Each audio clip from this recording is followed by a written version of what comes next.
Welcome back everyone to the Irish Fury, and I am the Irish Fury. Just showing what I'm doing at the moment. Don't know if you can see it, but I have a little, very thin, I think this is a speaker wire, audio wire. And I stripped it out of its housing, its sheath, and I've wound it really tight around itself. And basically what I'm doing is, see the horn on my bike, my electric bike is, the wire is disconnected. And so I'm basically going to make a very sound connection this time using this thin wire. I've done it already with that. You see I put it through the hole there, and I created the hole with the soldering iron and just wrapped it around and pulled it up into strands. I'll do the same with that side. I don't know if you're seeing that. Hope you can. I'll try to show you as best I can there, yeah. And then I'll wrap it around this here, this wire which is coming out of the cable, and make that sound connection and solder those two together. There's the soldering iron down there.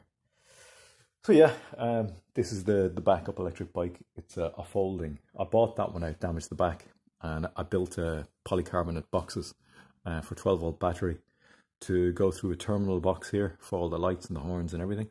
That light is part, that's a great light actually, that light is part of the system, but these are damaged by water, so I'm waterproofing other ones of these and putting them on instead of these, although that's working fine, so I might waterproof those in time in turn. I had to buy a BMX clamp because the BMX handlebars that I had in that were in a head clamp that wasn't the right size, and I was using Jubilee clips inside of over plastic shims inside of that, and it wasn't working too well. But this is a BMX headset got from China, about 15 euros, very good. Really sound. So anyway, show you that. That's what So here's me walking stick. Right.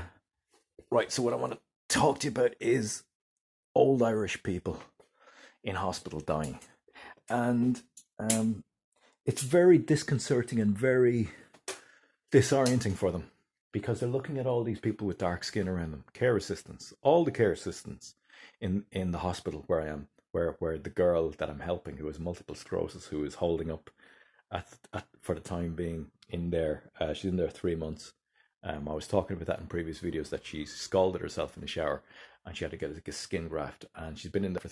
That's healing up okay, but she can't walk, so she's being held. She has to stay there. But they give her a bed by the window and all the rest, and I go in 6-7 nights a week and bring her in supplements, bring her in fruit to eat, and give her company for a while, and just give her a little hand massage and all the rest of it. It makes life something a little bit better for her in there. Anyway, that's what you do. And anyway, in the ward where she is, they're all in their 70s and 80s and 90s, very old Irish people who are dying and on their last legs basically, and all the care assistants are African and Indian. Now, they're very good people, genuinely, and I'm not saying that because of to be virtue signal over their skin color. I'm not, my videos in the past.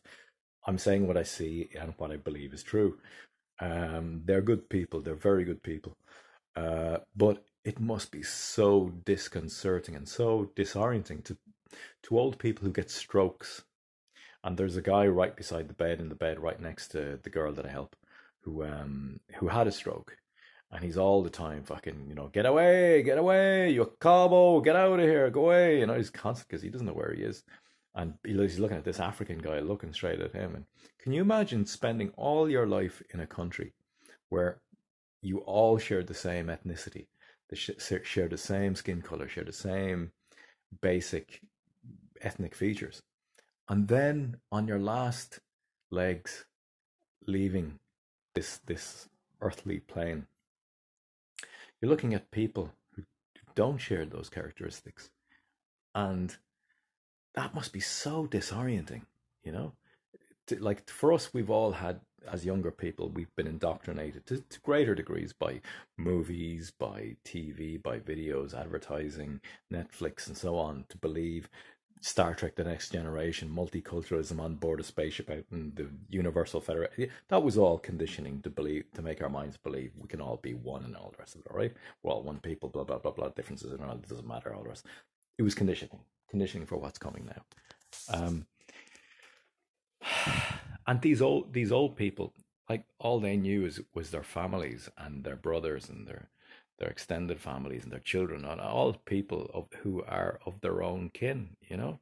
And now in their final years, their final months, their final days, weeks, they're looking at faces which are jet black, dark chocolate brown, speaking with different accents. Oh man, Jim, it is me, now, and the African guy is very funny, and he's very amicable and doing his best with him. And your man is calling him a bastard and get out of here and all this, like, and it just must be really strange for these very old people, who've grown up in a country of homogenous ethnicity, to be leaving this world, being cared for by people who are like, dark chocolate brown. Can you imagine? Just put the shoe on the other foot and imagine what it must be like if you were Indian in East India, say fucking Punjab district or wherever, or Rajasthan, and you're like 70 or 80, and your children bring you into a hospital to die, and it's all Europeans with pale faces looking at you, when everybody in your tribe and your tribal area is all dark chocolate brown, and now you're surrounded by just dark faces everywhere. It's like it must really be disorienting as to, where the hell am I? What's going on here? Who are you? So that's what you hear a lot of, is who are you? Who are you? These disoriented people, like, yeah, and that's what happens when a nation sends its children away to follow money rather than meaning and purpose and God, and you know when materialism takes over and becomes the God, and it's what happens when people don't have enough children because they're hyper material. They drink alcohol to greater degrees. They watch TV and believe that's the way they're supposed to live. They drink alcohol, they do drugs, they womanize, chase women, because pornography is freely available online, and so on and so on and so on. And those are the weapons that decrease your population and the meaning of your the life of your family and your children, all the rest of it. So, and that's why we're in the position that we're in, with our old people in the hospitals looking at complete foreigners, visibly foreign and audibly foreign. But sure, God love them. I mean, at least they're good people that are looking after them. So, anyway, till next time, just a thought.